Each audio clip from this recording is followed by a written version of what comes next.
Hey guys, welcome back to Toy Foolery, and I'm your host, Pigface McGee, and we are taking a look at the McFarlane Batman from Batman and Robin.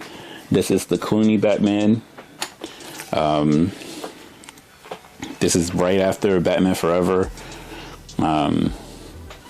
This is when they started doing the carousel of Batmans, and this is my least favorite Batman. Just because I remember how I felt. One, I didn't mind when Val Kilmer took it over. They switched from Michael Keaton to Val Kilmer, but then they switched from Val Kilmer to Clooney, and it was just kind of too much for me, for my teenage brain to handle. So I think I was kind of biased towards George for that reason. Also, George was a very pretty boy, not kind of what we got from Val Kilmer and Michael Keaton, which was attractive, but not like I'm pretty and then I'm Batman. I think that's what they were going for, especially with the villain of Poison Ivy. But let's get this thing out of the box and see how the likeness sits, because Alicia Silverstone's Batgirl was trash, and hopefully this one is not.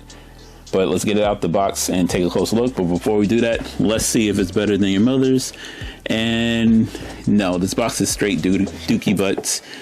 Same thing on the back from the Batgirl, which is a picture of Mr. Freeze, because it's like, hey, that's the reason why you want to buy this set. I don't know if McFarlane knows that telling me, hey, this is the reason you want to buy this set is a good thing or a bad thing. And I'm already seeing that the likeness for this Batman is straight butt, but let's get it out and see if it's straight butt. So, in my last video, when I was reviewing the Alicia Silverstone Batgirl, I said, hey, if George Clooney has more cake than Batgirl, I'm going to be disappointed how they did her dirty. So, what do I find out when I get to this? Is that they did her dirty. He has more butt than Alicia Silverstone, which is amazing. And I don't understand how they did that. But let's turn her hips. Flat butt, cake. I don't know how they say, hey, you know what? Alicia Silverstone was a skinny girl. She doesn't have butt. So let's make her the flattest thing on earth. Anyway, likeness to George Clooney, absolutely non-existent. The costume is decent. They actually, instead of having the individual spikes on the back on his glove, it's just the one wing like they did in the movie. Also the infamous bat nipples that made people hate George Clooney for this movie. Good look on the emblem on both the belt and on his chest. The only beef that I have with this is that his diaper is a different color than the rest of the clothes, and I'm not sure if it's showing up in the picture, but this is more of a grayish black, like a faded black, versus this deep dark black that is on the rest of the body. Also, the diaper is a different type of plastic than the rest of it, so you see maybe you can see, but the diaper is the same color as the kneecaps. I'm not sure if they did that for articulation purposes, but it's annoying. It's also a different kind of plastic. It's an actual diaper, as you can see. But good thing is that because this is not the same rigid cape that they have on the Batgirl, it probably gives them a little bit more flexibility when it comes to movement. Good design on the arms, double jointed elbows, double jointed knees. Toe articulation, which is a must, which I'm so glad they have, and I wish Marvel would do that for at least for their characters that are more agile. Good job on the cape and cowl.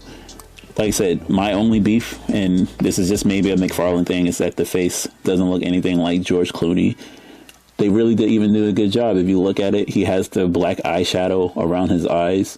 It doesn't look like, and I'm not sure if it's going to translate in the camera, it doesn't look like, he has black eyes. It looks like it's painted on like it should in the movie. So kudos to them for those little details. But Clooney had a very clear jawline. Like, even if you look at the card that came with it, you can tell, hey, that's George Clooney under that mask, which is the reason why it was stupid that he was in there and how he did it. For any of them, they all look very obviously from their jawline.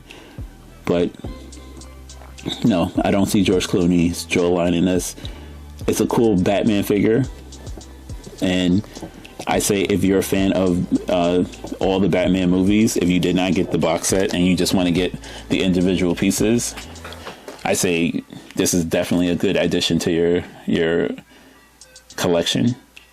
Right now, I only have Clooney and Keaton.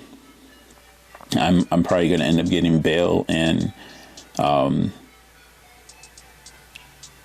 I'm trying to think of the other one, Pattinson, because I'm pretty sure Pattinson is super cheap right now, and the Bale one will be re-released, so eventually that will be super cheap. But like I said, the only reason why we're getting this one is for Mr. Freeze.